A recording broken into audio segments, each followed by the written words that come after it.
Du 1er au 6 août, s'est tenu un atelier de renforcement de capacité des prestataires de services de santé, des membres des comités communaux ainsi que des éducateurs communautaires. Il est question de qualifier leur travail de prévention et de lutte contre les violences basées sur le genre.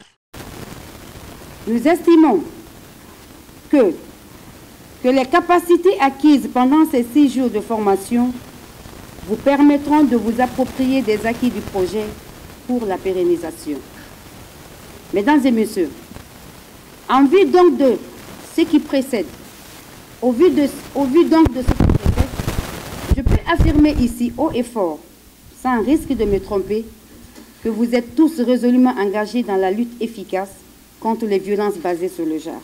La violence psychologique, le harcèlement, la violence physique et sexuelle, les mariages forcés ou encore les mutilations génitales féminines empoisonnent la vie de milliers de femmes à travers le monde. Le vendredi 5 août, les participants se sont rendus sur le terrain à l'hôpital Ignace Dine. Ils ont procédé à la mise en place des dispositifs de lutte contre les VBG. Les victimes sont invitées à faire recours aux structures sanitaires et judiciaires. Cette visite, en principe, c'était de les guider, de les informer sur quoi faire en amont, comment le faire, avant d'orienter ces victimes vers le service de médecine légale. Par ailleurs, mettre fin au VBG implique un changement des plus profonds au niveau social et un engagement de la communauté et de nombreux autres acteurs.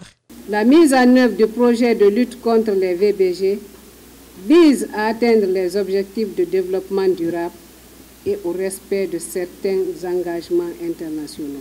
Il faut rappeler que les hommes et jeunes garçons peuvent également être victimes. C'est dans ce cadre que les éducateurs communautaires pour la prévention et la lutte contre les violences basées sur le genre ont été formés. Ils sont désormais à mesure d'appréhender le sujet avec pour objectif d'éradiquer toute violence. L'autorité de régulation des marchés publics existe depuis 2014, mais cette structure étatique est très méconnue, sinon mal connue du grand public. Les principaux acteurs ne maîtrisent pas non plus son fonctionnement, d'où la nécessité de penser à sa vulgarisation. L'autorité n'est pas bien connue au niveau des instances de l'État, même au niveau du secteur privé et même au niveau de larges couches de la population guinéenne. Donc il va falloir disséminer des informations sur le cadre juridique et institutionnel de l'autorité de régulation des marchés publics pour que chacune des entités, surtout les parties intervenant dans le cadre de la commande publique, le secteur privé, mais aussi des populations qui sont des bénéficiaires, disons, finaux. Son directeur général ne se prive pas d'aller chercher des ressources humaines qualifiées afin d'outiller ses membres et surtout tenter de remettre l'ARMP au devant de la scène pour qu'elle joue pleinement son rôle. Nous avons besoin, vu la timidité qu'il y a eu dans le démarrage de nos activités, de renforcer le repositionnement institutionnel de notre ARMP. Raison pour laquelle on n'a pas hésité à aller vers l'ARCOP du Sénégal et élaborer une convention de partenariat.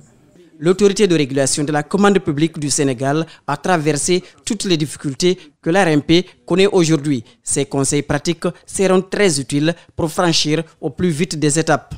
Le renforcement des capacités des membres, parce qu'on doit prendre des décisions qui doivent aller dans le sens en tout cas de régler des différends entre des structures, il va falloir exactement maîtriser les process, maîtriser les contenus aussi de ces différents moyens qui existent à travers la commande publique, que ce soit les partenariats publics-privés, que ce soit aussi les marchés publics.